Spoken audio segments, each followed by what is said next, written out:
Oskar Loorits, eestluse elujõud.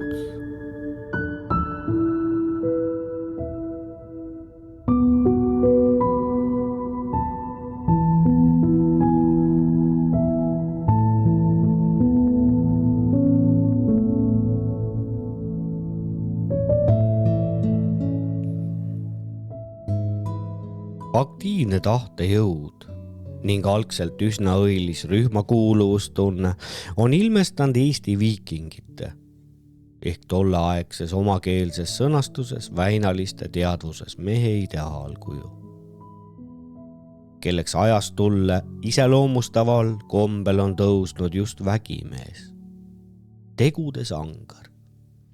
See on täielik tunnustus kõigi rühmakaaslaste võrdsele isikuväärtuselle, kusjuures väärtuse kriteeriumiks on nihkunud osavuse ja võimete kõrval tüüpiliselt just tugevus ja jõud.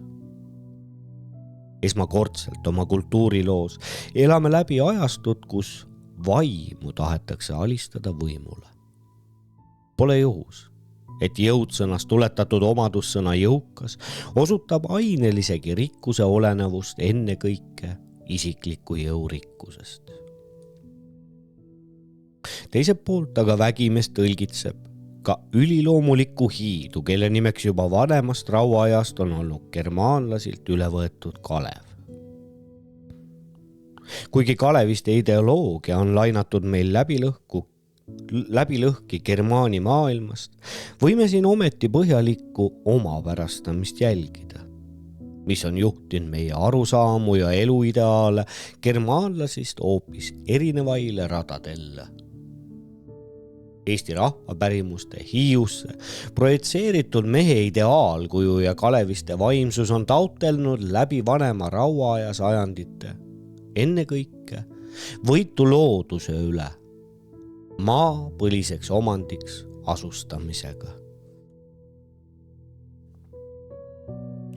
See vanema lademe Kalev on looduse kultiveerijaks ja maastikupildi modelleerijaks oma mängleva ja tujuka tahte järele. On looduses vägevate jälgede jätjaks, vagude, sängide, sildade tegijaks, kivide viskajaks ja tööriistade pildujaks peamiselt Kirde-Eesti vanema paikse asustuse aladel, kus ta nimi paljudesse kohanimedesse on jäädvustatud. Kuid Aaria maailmale omast titaanide võitlus kosmiliste jõudude ja eluprintsiipide või neid kehastavate jumalate vastu meie hiiupärimused otseselt ei tõlgitse.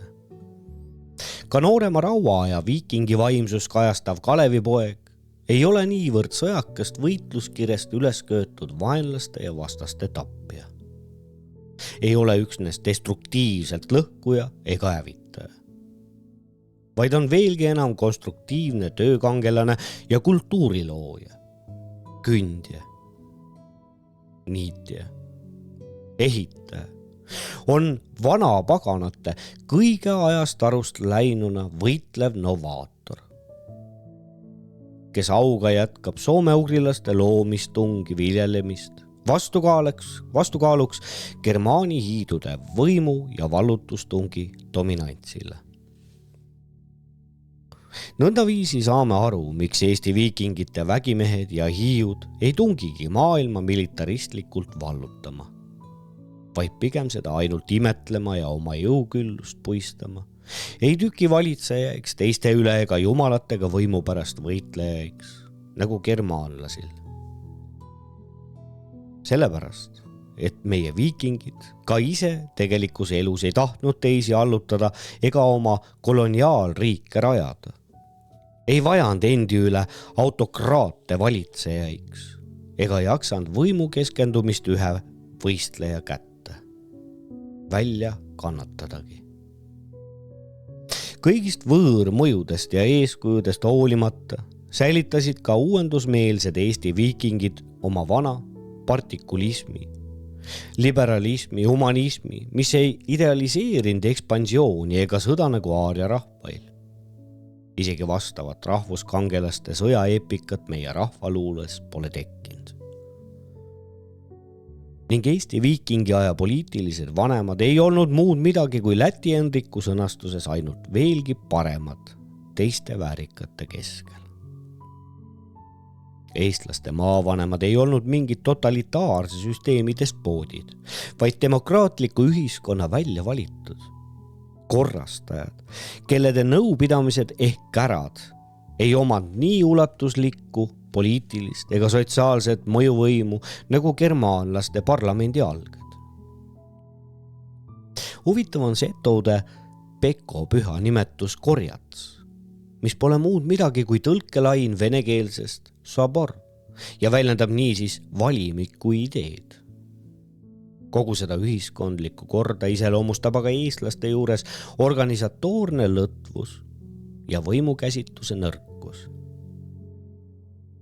Tehniliselt jõutakse küll hästi korraldatud hädatulede signaliseerimise vaenlase liginemisel, kuid vähegi koondatud haldusaparaadi kehtima panekuks ei jätku lihtsalt distsipliini. Ei saavuta siin killad erilist poliitilist kaalu, vaid manduvad hoopis omavahelisse jagelemisse ja rühmapoliitikalle nii omasesse intriigitsemisse.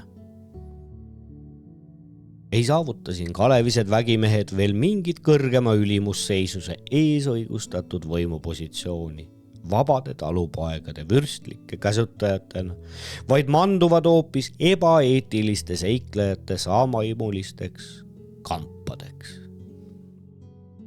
Ei saavuta ka maavanemaist ükski väikeriigi kuningalle omast monarhi asendit, vaid kuningas tõlgitses tollal meil esmajoones sõjaväelist ülemat ehk kodukoha maleva pealikut, kelle poliitilised funktsioonid olid allutatud vanematekogu otsusilla.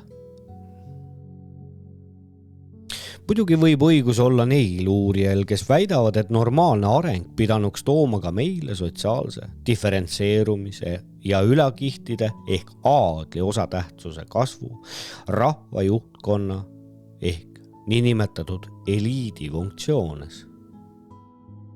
Sellist suunavõttu võime tõepoolest aimamisi jälgida saarlaste suurtõllu pärimusis, kuid vabaduse kaotus ja langus orjaaega katkestas järsku selle arengu suuna, mille puudusega ei saa ometi seletada meie muisse vabadusvõitluse äpardumist. Läti Henriku kroonika kurvad leheküljed ei jäta meile kahtlust kaotuse põhjusi otsides hoopis vastupidises nähtuses. Ja just nimelt tolleaegse maarahva juhtkonna sisevastuoludes ja vaimses dekadentsis. Küsimuses ei ole ainult vastastikune sobimatus ja väiklane närusus, vaid oma olemust ja sisemisi eeldusi põhjalikumalt tundma õppides peame ausalt tunnustama, et meie viikingaja juhtkond oli lihtsalt võimetu riigi idee rakendamiseks ja rahvustervikut haarava ideoloogia kujundamiseks. Kuigi vastavad probleemid olid välissuhete kaudu küllalt hästi tuttavad. Kuid nõnda see on olnud ikka. Poliitika ei ole meie olemuse tugevaks küljeks. Just välissuhete süstemaatiline analüüs asetab meid oma viikingi aja vaatlusel eestluse olemuselle nii tüüpilise nähtuse ette. Me õpime võõrsilt ning areneme sisemiselt suure eduga mitte poliitilises, vaid kultuurilises sektoris. Meie poliitiline närv püsib tuimana ega jaksa tõsta meid aaria naabreist kõrgemalle nii-öelda valitsevalle tasemelle. Seevastu aga meie kultuurijanu ammutab võõrsilt puha võimalikku. Seedib selle läbi ja omapärastab nii produktiivselt, et tänu oma kultuuri tugevusele suudame kanda ära poliitilisi kaotusi ja püsime ikkagi sisemiselt võitmatud. Jõu ja võimuga meid võidakse küll vallutada ja kas või orjastada, kuid vaimuga ümber rahvustada mitte. Me laseme end kultuuriliselt küll palju mõjustada, kuid säilitame siiski oma vaimse suveräänsuse ja tradeerime kõigi murrangute peale vaatamata ikka edasi. Ka veel vana soome-ugrilist pärandit. Viikingaja elavad ja pidevad kokkupuuted muu maailmaga edendasid muidugi üldist erkust ja liikuvust nii mõtlemises kui teotsemises. Rikastasid huvisid ning arusaamu, tegid elu mitte ainult mitmekesisemaks ja põnevamaks, vaid ka elamist väärivamaks ja sisukamaks. Igatahes tähistab viikingaeg meile majanduslikku kõrgkonjunktuuri ja suurt kultuurilist tõusu, mille kõrval poliitilise elu kiratsemine tunnuks meie olemuselle seda iseloomustavam. Poliitilise meele asemel puhkevad õitsel hoopis majanduslik ja esteetiline meel. Viimane otsib endale rakendust mitte ainult luuleloomingus, vaid ka ainelises kultuuris. Rõivastuses, ehetes, relvades, tööriistades ja nii edasi, nagu selles küllalt mälestusi on säilunud. Kogu maine elu muutus tollal nagu pidulikumaks. Nii et pulmad, peied, jõulud, vakupeod ja muud pühad veedeti õige suuremõõduliselt ja jõukale ühiskonnale nii omase mõnulemisega. Raha tähendas tollal juba metallmünti, mida kogunes tagavaraks suurel määral ja kaugetelt maadelt. Jah, isegi Araabia raha suhteliselt õige palju. Kultuurilise tõusu ühe tegurina tuleb tunnustada peale tavaliselt rõhutatud sõjaliste ja kaubanduslike kokkupuudete, eriti veel sõjavangide ja meesorjade kõrval vast ehk rohkema arvulistegi naisorjade mõju. Naisorjad, kes tõid Eesti küladesse võõraid keeli ja kombeid, võõraid oskusi ja kujutelmi, immutasid neid tasapisi ka maarahvasse ja eriti veel lastesse. Kuid imbusid ise oma orjalastes veel palju enam läbi maarahva vaimust. Omandasid maakeele ja leidsid siin juba paari põlvega endile uue kodu ega lahkunud siit enam orjusest vabanemiselgi mitte.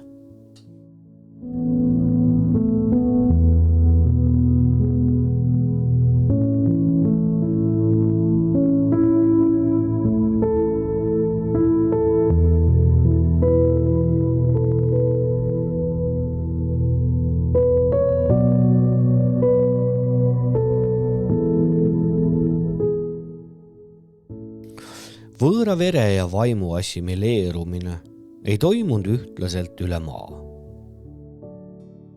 vaid haaras esiajaloolise perioodi lõpuks enam kaasa Saaremaa, Lääneranniku ja naabrite rüüsteretkedest kurnatud Kagu-Eesti. Kui vanemal rauaajal seisis esirinnas Põhja- ja Ida-Eesti kõrgmaastik Viru keskuse juhtimisel, siis nooremal rauaajal seevastu esikohale oli nihkunud kehva põllumaaga Saaremaa ja seda peamiselt just oma eriliselt aktiivse merenduse ja mitmekülgse välisorientatsiooni tõttu. Saarlased olid Eesti viikingi vaimsuse klassiliselt kehastajad, kes seisid suurte kaubateede ristluses ja oskasid oma asendit majanduslikult ja kultuuriliselt suure eduga kasutada. Jah, oskasid varanduste kõrval ka küllalt sõjavange orjadeks tuua. Saarlastega sekundeerisid sageli ka Lääne- ja Harjumaa ranniku kihelkonnad.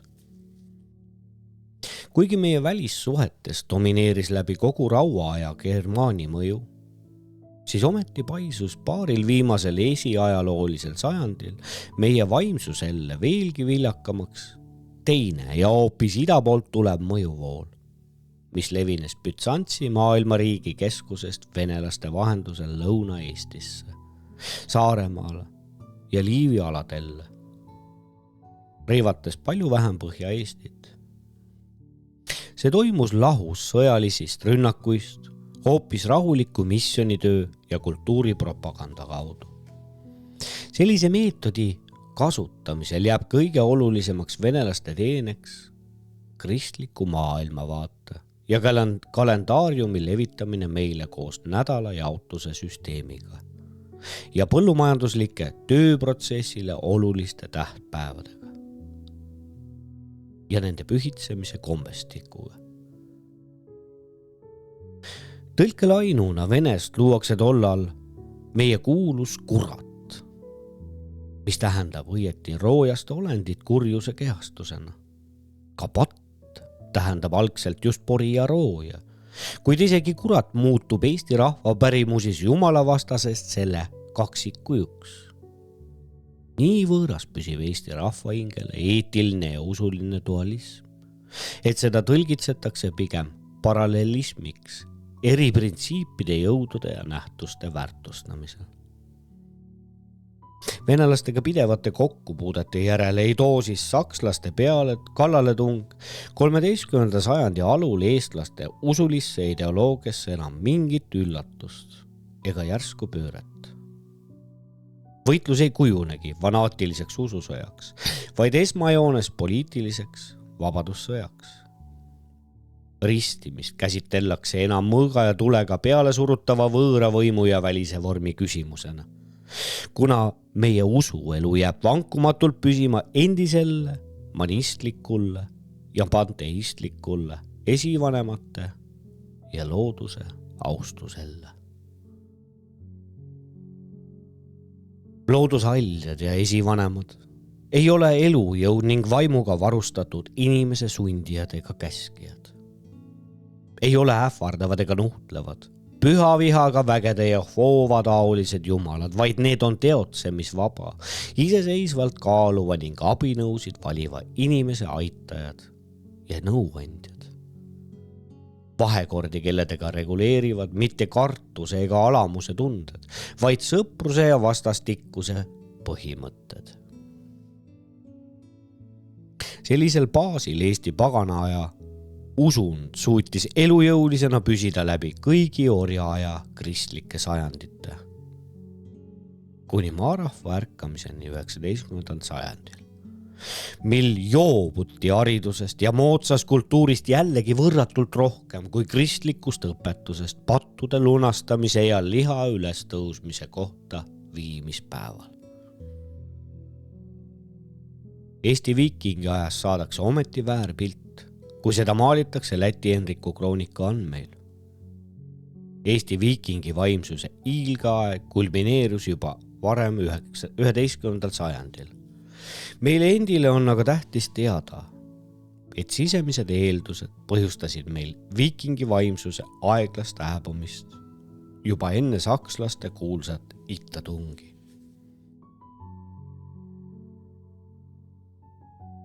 Seda suuremat imetelu väärivad Läti Henriku kroonika leheküljed, kui teame, et Eesti muistne vabadusvõitlus toimus meie vaimse languse perioodil ja oli ometi veel täis sangarlikkust, mehisust ja eneseohverdust. Kas siis tänapäevases languses tuleb puudu neist sisejõududest, mis tagavad meile uue võidu järjekordses vabadusvõitluses?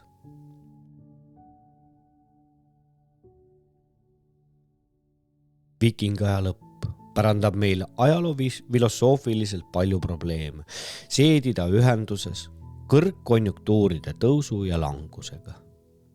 Maailma poliitilisel taustal seisame õieti ju paradoksi ees. Läti Henriku kroonika kaudu astume vormiliselt küll ajaloo näitelavale. Tõeliselt aga tõrjutakse meid samal hoobil just kulisside taha ja riisutakse meilt vabadus oma ajaloo iseseisvaks kujundamiseks. Millist varjusurma selline olukord meile tähendab? Võime selgemini järeldada võrdlusest arenguga teisal. Samal aastal 1227, kui murdus eestlaste vastupanujõud saarlaste alistumisega, katkes hoopis tulemusteta järjekordne ristisõda muhameedlaste vastu ja suri tatarlaste maailmariigi rajaja Džingis Khan. Kuna veidi hiljem, 1240 tatarlased allutasid endile Vene vürstiriigikesed ja maksustasid neid kuni aastani 1480. Türklaste suurriigile pani juba 13. sajandil Põhjakuningas Osman. Meie vabaduse kaotusaeg vastab niisiis Türgi-tatari hõimude ekspansiooni ajale niinimetatud Lähis-Idas. Ning õieti küll tänu tatarlasetele nõrgenes Vene surve meie piiridel kuni Liivi sõjani. Kuid sellest ei saanud enam eestlased kasu. vaid aastal 1255 asutatud Hansaliidu Saksa kaupmeeskond, kelle jõukus orduaegsel vanal Liivimaal paisus muinasjutuliseks.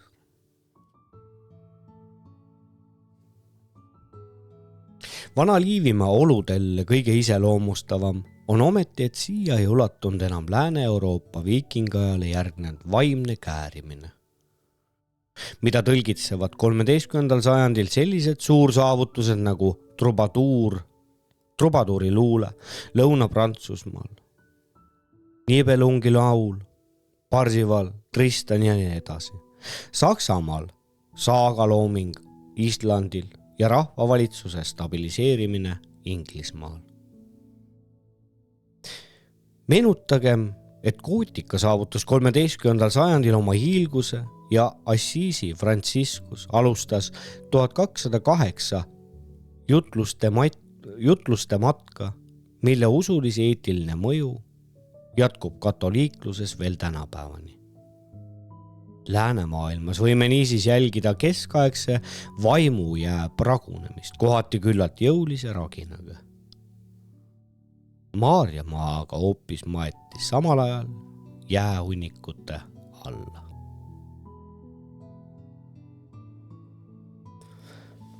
Heer iseloomustab keskaega Euroopas poliitilise religiositeedi ajastuks, mis hakkas pöördeliselt vankuma juba 12. sajandil ilmaliku elukäsitluse pikaldase kristalliseerumise poole.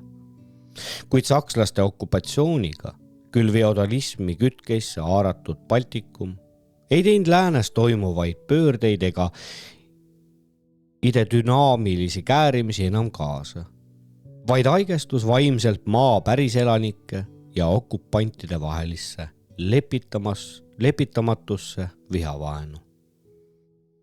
Koguni Kaug-Idas tähistab 13. sajand Jaapani sisemist tervenemisprotsessi ja jõulist renessansi, kuna Hiinas algab 1277 mongolite valitsemisperiood. Suur vahe edaspidises arengus järeldub aga sellest, et hiinlased vabanevad mongolite võimu alt juba 1367 ja isoleeruvad muust maailmast sõltumatuiks.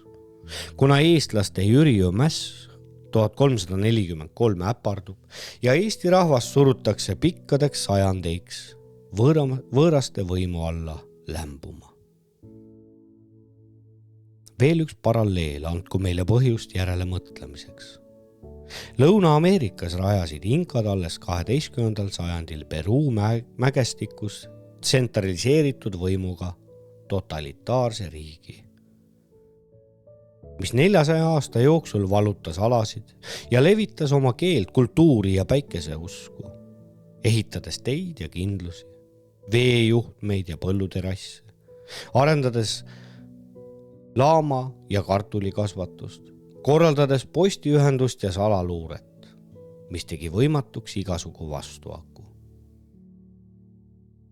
Juhi printsiibile rajatud Inka riik teostas riigisotsialismi koos küüdituste ja üsna mugavate koonduslaagritega. Kuni 1532 tungis Salgake hispaanlasi kallale, vangistas jumaldatava kuninga koos selle kõrgemate funktsionääridega ning kogu see indiviidi kahjuks ja riigi kasuks tasalülitatud autoritaarne süsteem purunes kohe rusudeks, sest puudusid iseseisvad pead kohtadel teotsemiseks ja vabadusvõitluse edukaks organiseerumiseks, kui keskusest enam juhiseid ei saabunud. Nii on ajaloos paljud autoritaarse süsteemiga riigid purunenud. Ka mõõgavendade ordu Vana Liivimaal. Aga meie rahvas on püsinud, kuigi 13. sajandi algul asus praeguse Eesti maa-alal ainult 150 000 elaniku ümber ja nendeski umbes kolmandik võõraid. Meie vähearvulised esivanemad suutsid ära põdeda mõõgavendade tolleaegsed tapatalgud niisama, nagu on toibutud Liivisõjast 16. ja Põhjasõjast 18. sajandil. No kas siis tõesti meie tänapäevased hõredaks jäänud read ei jaksa jälle ravida praeguses järjekordses veresaunas löödavaid haavu?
Orjaaja pärand.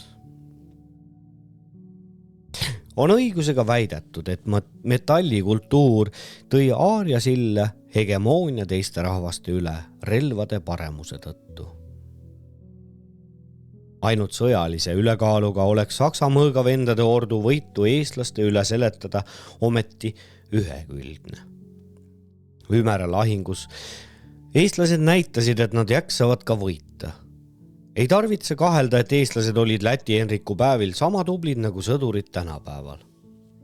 Kuid koostööoskus puudus neil juba tollal ja poliitiline meel oli nii nõrk, et sakslaste organisatoorsed ja diplomaatlikud võimed piiskop Alberti kavalal ja sihiteadlikul juhtimisel lõid lätlaste, liivlaste ja eestlaste read aastatega täitsa sassi.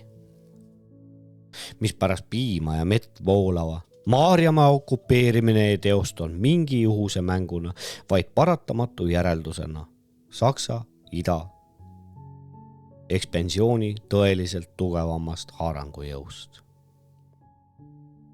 Asjad on meil hädaldada ülekohtu ja vägivalla üle.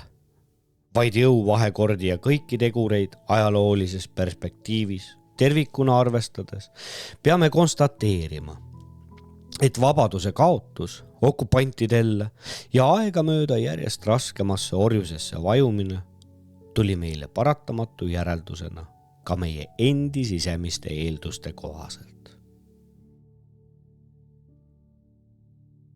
Ärgem unustagem, et mis meiega väliselt juhtub, see oleneb ikkagi meist endist, peitub juba meie olemuses. Välisilm on otse kui mets, mis kostab vastu nii, nagu sinna ise hüüame. Tegelik elu on otse kui veepind, mis peegeldab meid nõnda, nagu ise endid näitame. Ajalugu on otse kui kõlakoda, mis kajastab meie esinemisoskust ja võimeid. Illusioonide või enesepettega ajaloo karmi käiku muuta ei saa.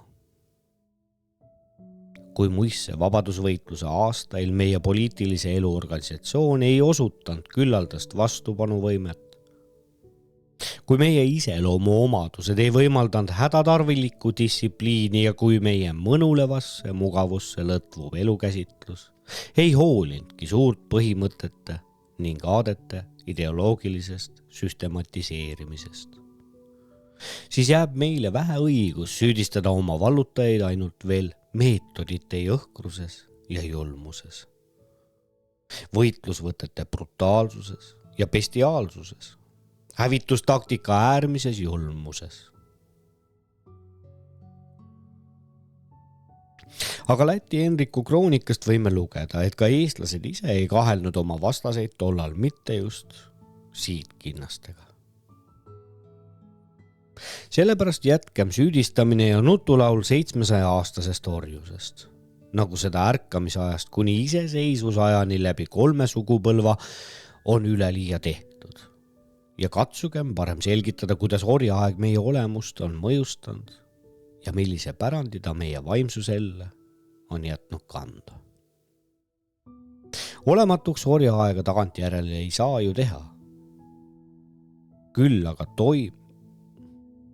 toime seda toimbii moodsa ajaloofilosoofia valgustuses väärtustada kui reeglipärast häiret, mis samuti reeglipäraseid vastulööke provotseerides on suutnud ometi säilitada eestlust hukkumisest. Kuna samal ajal toimus seevastu näiteks muinaspreislaste täielik saksastumine ja liivlaste sulamine lätlasisse. Mis tegurid need õieti siis olid, mis kindlustasid eestluse elujõu, isegi läbi orjaaja masendavate varjusurmasajandite. Nagu surve harilikult ikka, nõnda ka orjaaeg on arendanud meie loomupäraseid eeldusi äärmiste antipootideni, nii positiivses kui negatiivses suunas. Iseseisvuse kaotus ei ole kaugeltki mitte veel suretanud meie poliitilist meelt, vaid on viimistelnud või õigemini spetsialiseerinud selle passiivseks vastupanuks okupantide täieliku eituseni, mis on teinud võimatuks massilise ümberrahvastumise. Kuigi meie mässukatsed suruti toorelt alla, siis korduvad sõjad ja laastamised õpetasid meid ometi omaalgatuslikku oma kaitset ja partisanisõda organiseerima selleks, et päästa meid verest tühjaks jooksmisest ja tõsta taas ausse vanad soome-ugrilaste defensiivse metsavendluse traditsioonid. Mida raskemaks okupandid süvendasid aja jooksul majanduslikku ekspluateerimist, seda enam sotsiaalne ägamine ülekohtu ja vägivalla all teritas matside õiglustunnet, kuni sageli parodeeritud põikpäise protsessimiskire ja opositsioonitamiseni. Kuid laostas vastuoludesse ka rahvaeetikat kuni kuradi appi kutsumiseni, vihatud mõisnike karistamiseks, kas või luule fantaasiaski. Eetilist dualismi süvendas eriti kibe viha ja lausa põlgus nende ülakihtide ehk tolleaegse juhtkonna vastu, kes orduaja feodaalses miljöös tasapisi saksastus ning alakihtidest järjest eemale tõmbudes vastastikust vaenu äärmise tigeduseni kruvis. Eesti mõisate ja sajandite palgehigiga kultiveeritud adramaade järk-järguline kaotus saksa või saksastunud mõisnike kätte ja talupoegade pidev vaesumine koos vabaduste aina kalgima kitsendamisega sadestas rahva hinge järjest kasvavat rahuldamatust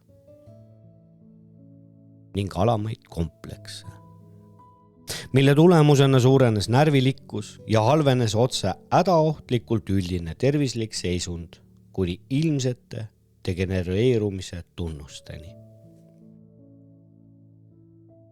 Päris katastrofaalseks muutus olukord sõdade katku nälja ja teooriuse madalkonjunktuuris, mil surevus muutus massiliseks ja agana leivaga suutsid ainult veel tugevamalt vaevalt hinge sees hoida. Eriti raskel kujul orjaaeg on nõrgestanud meie rahva hinge voluntaarseid sugemeid, nii et erineme selle poolest teravasti soomlasist, kes said samal ajal vabalt areneda ning avarat põhjalat koloniseerida. Sellepärast on Soome rahva hinges serviliteeti ja pugemist palju vähem kui meil. Võime nimetada oma rahvusorganismi jõuetuks laostavat orjaaega eestluse tahtejõu hauaks. See haud on matnud meid pikapeale nii sügavalle, et Eesti rahva pärimusis domineerivad emotsionaalsed ja intellektuaalsed sugemed totaalselt ja jätavad koguni ühekülgse mulje, nagu oleks Eesti rahva tahtejõud otse kui halvatud. Et see mulje on õnneks ometi ühekülgne, tõendab meie võimas ärkamine 19. sajandil, mis tõendab ühtlasi, kui olulised on rahva hinge kujunemisel mitte ainult looduslikud, vaid ka majanduslikud ja sotsiaalsed tegurid. Tänu Balti-Saksa mõisnikele kuulub Eesti rahvas nende väheste hulka maakeral, kes on pidanud kannatama oma ajaloos kõige kohutavamat kurnamist. Kuid kelle erakordselt suur vitaalsus on suutnud selle ometigi ületada. Sellepärast julgeme loota, et Eesti rahvas pääseb elavana ka veel kommunistliku orjuse põrgu piinadest ja leiab kord vaba rakenduse oma kaua tukkuma sunnitud tahte tungidel. Kuni elati vanasti veel vabaduses, suutis loomulik selektsioon meie tervislikku seisundit korras hoida, küll muisses metsamiljöös, küll veelgi õlpsamine talupoja kultuuri kõrgperioodidel. Kui aga pikkamisi järgnes 18. sajandil meie raskeima orjaajad, ületöötuse ja alatoitluse pinge, siis ei lõtvunud ainult tahe kuni aktiviteedi hääbumiseni. Vaid siis ei olnud enam pääsu ka vaimuhaiguste suhteliselt õige rohkest levingust ja tüdimuseni üleväsinud rahva tuimenemisest passiivseks, apaatseks, hoolimatuks ja saamatuks oma endagi saatuse suhtes. Põliselt omane mohe huumor, kibestus sapiseks sarkasmiks või irooniaks, heatahtlus moondus kiusuks ja pahasoovluseks. Kui endal ei lähe hästi, siis ärgu mingu ka teistel. Jah, lihtsalt ei jõutud enam taluda, et teistel läheks hästi, vaid tükiti otse kui kättemaksuks teistegi õnne rikkuma või hävitama. Need on meie orjaaja niinimetatud kahjustamisnõiduse kõige tavalisemad motiivid, mida baltisakslus meie rahva traditsioonile on istutanud ja meie vaimsuselle põdemiseks pärandanud. Hingehäirete ravimine nõuab muidugi aega ja soodsaid eeldusi, majandusliku jõukuse ning poliitilise vabaduse näol. Kuid meie lühikese iseseisvusaja 20-aastased kogemused annavad meile palju põhjust optimismiks. Mitte ainult vaimuhaiguste, vaid üldise närvi nõrkuse vähenemine toimus üllatavalt kiire ja laialdase eduga, mida võime küllap tulevikuski loota. Sõdade vapustused on pannud meie rahva närve juba läbi aegade raskele proovile, kuid korduvalt on kokku varisemist vältida suudetud. Sellepärast ei tarvitse meil oma närvide ja tahtejõu nõrkuse pärast liialdatud muret tunda, vaid võiksime seejuures eraldada 2 elementi. Üldine närvilikkus paraneb ruttu korraliku puhkuse, hea toidu ja kindla julgeoleku tundega, kuna seevastu iseloomurikked nõuavad teadlikku massi pedagoogilist hoolitsust ja ümberkasvatust läbi mitme sugupõlve.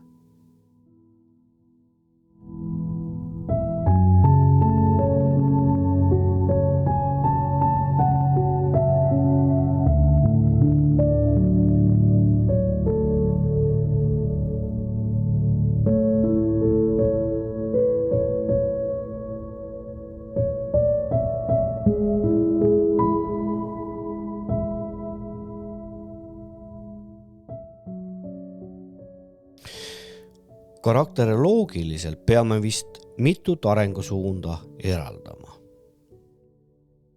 Ühelt poolt on orjaaeg meil võõraste kohtlemist ja omavahelist suhtlemist, kui ka elutunnet üldse palju mürgitanud. Valelikkuse, silmakirjalikkuse, viha ja tigeduse, õeluse ja salakavaluse, kahju, rõõmu ja lausa kurjuse poole. Kuid eriti olemuslikud need omadused meie rahvahingele küll ei ole. Muidugi ei olnud ka ürgsed soomeugrilased mingid idealiseeritavad ingliseloomud, vaid purskas nendegi hingest mõnikord välja näiteks petmise võltsi või kadeduse sappi. Vana soomeugri kultuursõna on sala, salgama, varguse tõlgitsemiseks, kuna vale ja pettus on keeleliselt juba nooremad. Kuid küllalt iseloomustav on ometi, et terminoloogiliselt sellised sõnad nagu varas, sport, hoor ja kade on lainatud meile alles germaani maailmast. Muuseas ka indiaanlased Ameerikas ei tundnud kadedust üldse enne eurooplaste sissetungi, aga kõige kadedamad maailma rahvaste peres on just semi- ja aaria hõimud. Küllap vastavate nähtuste stabiliseerumine meie ühiskonda on toimunud kah alles domineerivalt germaani kultuuri mõjuna. Rahva psühholoogiline ja kultuuriline tõsiasi on igatahes, et valet ja vargust, niisama nagu kurjust ja kadedust soomeugrilaste sotsiaaleetika ei ole soodustanud, vaid just pidurdanud oma monistliku puhtuse ja pariteedi taotleluga käitumises. Isegi kuulus Eesti jonn ei ole meile algselt negatiivse omadusega olemuslik, vaid sellisena alles hilisem degeneratsiooni nähtus meie algupärasest sitkusest, visadusest ja endasse suletusest.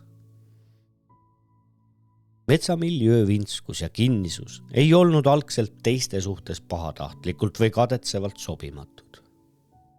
Ka külakultuuri harv asustus ei ole esialgu heanaaberlikke vahekordi rikkunud, vaid pigem vastastikust abistamist õhutanud. Seevastu aga mõisamiljöö on moodutanud positiivse meelekindluse ja isikupärase kangekaelsuse negatiivseks põikpäisuseks ja näruseks jonniks, mis sellisena on kaldunud õieti ju tahtejõuetust ja kehtima pääsu võimetust paroodiliselt välja reageerima.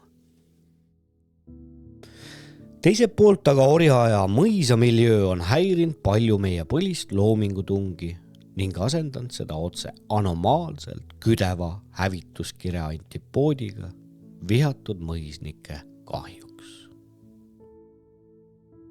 Isegi nii paradoksaalseks on muutunud suhtlemine, et positiivse ühistegevuse ja vastastikuse abistamise asemel töö juures on meelsamini üksteist aidatud ja koostööd otsitud just mõisavara lõhkumiseks ja töö tulemuste teadlikuks rikkumiseks. Koguni vooruseks on peetud virkuse asemel mõisatööl laisklemist ja looderdamist, loomade hoidmise asemel nende nuhtlemist, käskude täitmise asemel nendest mööda hiilimist. Et selline aiglane arengusuund rahvapsühholoogiliselt pidi paratamatult järeldama moonaka vaimsuse negatiivseid äärmusi. Ei tähenda veel ometi, et moonaka vaimsus peaks meile püsivalt omaseks jääma. Sellise arengu põhjustajaks oli orjaaja needuses õieti just enda säilitusinstinkt, mis taotles antud oludes kõige otstarbekamat või energiakulutuseta käitumist selle sihiga, et säästa oma jõudu, tervist ja kas või lihtsalt välja kannatamatuks tehtud eluga helgema tuleviku lootuses ja üsna naiivi soovtungiga, et ajad kuidagi kunagi siiski muutuksid paremuse poole.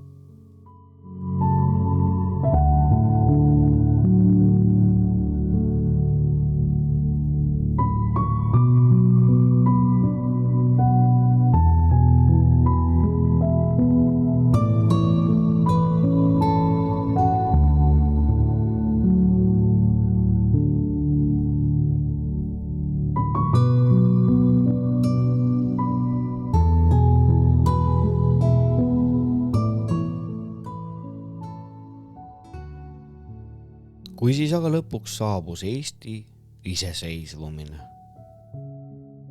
ja maareformiga anti mõisa Moonakale oma kodukoht põliseks, hakkas kohe ka Moonaka vaimsuse kiire paranemine. Sõna otses mõttes silmapilkselt kadusid kõigepealt laiskus ja lohakus. Kadusid aga ka tuimus ja tüdimus, isegi viha ja kurjus hakkasid tasapidi kaduma.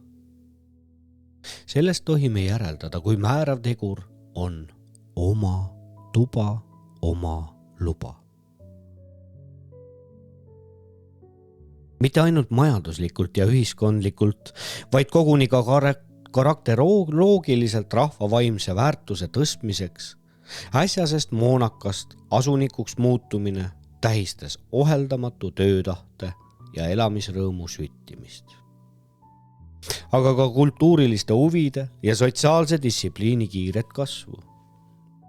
Muidugi ei saanud sisse juurdunud iseloomujooned üleöö vaibuda, kuid tungelu taltsutamiseks koguti küllalt ruttu enesevalitsust ja laste iseloomu kujundamiseks saadi koduse kasvatuse kõrval juba võrratult positiivsemaid tõukeid moderniseeritud koolist ja kultuursemast seltskondlikust ümbrusest. Mõnedest läbi aegade aina ladestunud sugemeist Eesti rahvahinges paisub orjaajal üsna haiglase äärmuseni, eriti just kalduvus imaginatsiooni, rahuldamatuses, konfliktisituatsiooni puhul otsitakse kompensatsiooni kujutelust. Orjaajal loodud rahvalaulud kubisevad vastavast motiivest, mis lähtuvad hingehäireid nii tabavalt paljastavast soovunelmast. Oleks minu olemine, teiseks minu tegemine. Küll mina teaksin, mis mina teeksin. Ma paneks ärgadeksi ja nii edasi. Naudinguga kujutleb rahvalaulik maise kontrasti ümberpöördumist saksa kahjuks teise silmas, kus ori satub taevasse, mõisnik aga põrgusse. Eneseunustust ja illusioonide õhulossidesse siirdumist taotellatakse ka alkoholi liialdase tarvitamise abil, mis vabastab nii-öelda tagakiusu hirmust, hõlbustab suguelu sassiminekut ja soodustab osaliselt füüsilist degeneratsiooni. Ühenduses ohvri ja maksustus ehk niinimetatud vakupidudega ulatuvad kange õlle joomingud ja seksuaalselt rõvedad orgiad õieti küll juba esiajaloolisse aega, kuid saavutavad oma haripunkti alles katoliiklikul keskajal ja jätkuvalt visalt edasi ka pärast usupuhastust. Hoolimata kõigest kiriku valjust võitlusest nende vastu, uuemal ajal aga kerkib külaelu keskuseks hoopis kõrts oma valge viina joovastusega, mis vaimutervishoiule küll kuidagi kasuks pole olnud, kuid täitis sotsiaalselt ometi mitme sugupõlve kestel väga positiivset funktsiooni talupoegade nii-ütelda rahvaülikooli asendajana ja poliitilise võitlusvõimu õõgvelhoidjana. Muidugi areneb orjaajal edasi viikingi vaimsuselt päritud sisemine lõhkikeristatus ja kõikumine polariteetide vahel. Taktikas kiluneb rahvuslik ühtlus, ikka enam nii, et ühed kalduvad liialdama trotsi ja jonniga, teised pugemise ja lipitsemisega. Ühed ei paindu ega murdu põikpäises vimmas, teised laskuvad liigi lömakili, kintsukaapijaiksi ja tallalakkujaks. Ühed püüavad leevendada ihunuhtlus kavala kelmusega. Teised kiristavad enesepõlguseni ambaid meeletuks kättemaksuks. Nende targu laveerivad kompromissimeistreid, kes on omakosu huvides valmis salgama päritolu, et aga siirduda esimesel võimalusel kõrgemasse sotsiaalsesse miljöösse mõisas või linnas, olgu ka kadaka saksluse, see tähendab rahvuse reetmise hinnaga. Ei ole siis imestada, et sellise hingelaadiga iga režiimi lemmikud Neid sigines veel küllalt pärast orjusest vabanemisestki. Ja nende omanaha päästmise mõtteviis puhkes õitsele ka viimaste okupatsioonide aastail ilmnenud kahepalgelikkuse vabanduseks, propageeritava põhjendusega. Silmi võib vaenlaselle teha ja sõnadega võib vastast meelitada, ega teised südamesse ikka ei näe. Printsiibil aga lage oportunism ei ole päästnud ometi veel ühtki orirahvast hävingust. Vaid kannatuste kolgata peab järeldama ennekõike ikka südame enda seesmist puhastust. See tähendab eetilist renessanssi selleks, et lunastada vabanemist ja väärida iseseisvust. Orirahva hingehäirete hulka kuulub muuseas ka veel orienteerumisoskuse ja otsustusvõime osaline tuimenemine, mille all Eesti viimase sajandi ajalugu ilmsesti kannatab, kuid mille ravimiseks meil häid loomupäraseid eeldusi peaks jätkuma. Teiselt poolt aga tuleb vist möönda, et orjapõlves tekkinud neurootilised mehhanismid aitavad siiski osalt leevendada meie saatustragöödia praegust kohutavat krahhi. Nimelt selgub asjatundjate vaatlusist, et mõned rahvad, kus psühholoogiline struktuur oli varem selline, et ei tekkinud neuroose, satuvad otsekohe psühhoosi ja närvisoki ohvriks, kui tekivad tõsisemad hingelised vapustused. Sest neil pole selliseid vaimseid puhvreid, mis võtaksid esimese löögi vastu ning annaksid aega kohaneda või otsida väljapääsu situatsioonist. Selliste puhvritena lepitavad siis ka meie reeturid ja kollaborandid oma süüd rahva psühholoogilises perspektiivis. Nad reageerivad välja meie närususe ja orrelikkuse jäänuseid. Mida enam kitsendati talupoegade liikumisvabadust ja mida rangemalt kinnistati pärisori mõisa külge, seda ahtamaiks muutusid muidugi ka vaimuelu perspektiivid ja loomingu võimalused. Kuni lõpuks isoleeritigi iseendasse, ilma virgutavate impulssideta väljastpoolt. Kogu maailm ja eluprotsess üldse suruti orirahvale kodukihelkonna raamistikku. See vaimne kitsus ja isoleeritus annab end Eesti olemuses aina tunda. Teiselt poolt aga meie pisielu, pisivõimalust ja pisikunst on leidnud endale meisterliku rakenduse orirahva otse ainulaadselt kõrgetasemelises kodukultuuris, mis püsigu ka edasi eestluse omapära ja eneseväljenduse auväärse tradeerijana. Kui kõik muu kaotatakse, siis koduse elu perekondlikus miljöös leitakse ikka veel elujõudu, elurõõmu ja eluenne, säilitades niiviisi rahva hinges ka helgemaid ja õrnemaid omadusi, mida võimuhaige ülakihi junkru vaimsus ei viljelegi. Saksa püsiv okupatsioon pidurdas ja pikapeale katkestaski Eesti kultuuriloos normaalse arenguprotsessi, mis ei avardunud metsast ja külast edasi linnakultuuri suunas, vaid tõmbus külast tagasi üksik tallu. Kultuuri kontinuiteedi kandjaks, see tähendab nii vahendajaks kui ka arendajaks, kerkis esmajoones jälle tapmisest ja küüditusest enam pääsnud naine. Kuna meeste missiooniks sai samal ajal taganemine uuesti metsa, korduv partisanisõda võõraste sisside vastu. Ja veelkordne võitlus karude ja kändudega uue kultuurpinna soetamiseks, seda vaevarikkamalt, mida jultunumalt mõisad ja võõrad võimumehed ahnitsesid endile Eesti talupoegade põllumaid. Teiste sõnadega see tähendab orjaajal uut asustamisprotsessi.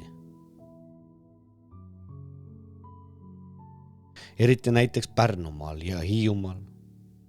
Ja õige ulatuslikult ka kõikjal mujal, kus võõrad saamamehed tõrjusid maapäris rahvast ikka sügavamale sohu. Soode muda on osaliselt mudastanud muidugi ka meie hinge. Soode udusse on uppunud sageli ka sihid ja aated meie kultuuriteadvusest. Soovusside sisinast on võrsunud meie vargame vaimsus. Kuid isegi sood on suudetud võita ja vallutada.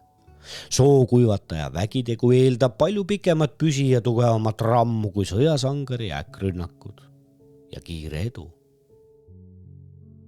Kes läheb sohu, seda ei kihuta sinna ei auahnus ega kuulsusjänu ja seda ei meelita sealt välja ei kiire rikastumistung ega karjäärihimu, vaid see on hoopis midagi muud, mis sisesunnil viib inimese kas või ebateadlikult kuski soosaarelt endale veel kodu otsima. See on sügav kontinuiteedi tunne, see on hälli ja aua vahemaa täitumistung. See on läbi sugupõlvede meie kõigi isiklikku elu hõimutervikuga ühendav eluinstinkt, mida ei suuda hävitada ükski orjus ega okupatsioon. Sellel eluinstinktil ja kontinuiteeditundel baseerub ka meie kõige elujõulisem rahvustunne, mis seob meid isiklikult hõimuvere kodumaa, emakeele ja Eesti vaimsusega. Igatahes on pikkade orjaaja sajandite väärarengu kõrval püsinud rahvahinges veel küllalt positiivseid sugemeid, mis kindlustavad talle eluõiguse ka edaspidises katsumises. Kõnelemata igivanast soome-ugrilisest kodu- ja loodustundest on hõlbustanud eestluse saatust teed kaks määravat tegurit. See on ühelt poolt kollektivistlik hõimuvaim, mis tunnetab meie kõikide saatuse ühtsust ja teiselt poolt idealistlik kultuuriteadvus, mis on jaksanud säilitada põlvest põlve vaimset kontinuiteeti ka läbi madalaimate alanduse ja vähenõudlikkuse mõõnaperioodide. Viimases raskemais hädas on leitud üksteises saatuse kaaslase, kes tahavad ühiselt oma risti kanda. Ja viimases valusaimas leinas on leitud lohutust hõimuvaimu loomingust. Mida sugupõlvede pieteet on pühitsenud nii muutumatult püsivaks, et näiteks pulmi on peetud veel aastal 1850 samad tseremoniaali ja laulurepertuaariga nagu 1000 aastat tagasi. Eks see ole piltlikuks asinõendiks ka eestluse enda samasugusest püsivusest ja murdumatust elujõust ühest aastatuhandest teise. Orjaaja kultuuripilt on väliselt muidugi kristianiseeritud ja saksapärastatud. Kui aastate eest hakkasin noore magistrina süstemaatselt läbi töötama meie rahvapärimuste hiiglakogusid, siis hämmastas mind esimese muljana saksa vaimne orjus. Pikapeale ainestikku süvenedes märkasin aga hoopis meeldivamaks imestuseks, et saksa mõjud moodustasid ainult pinnaliselt võõbatud õhukese pealiskii, mille alt mitmeti otse üllatavate aaretena avanesid põlise oma kultuuri paksud lademed kuni soome-ugriliste pärimuste rikkaliku põhjani. Kultuuri kontinuiteedi nii võimas ja orgaaniline säilumine ja jatkumine läbi nii pikkade aastatuhandete teeb au ainult väheseile rahvusille maakeral.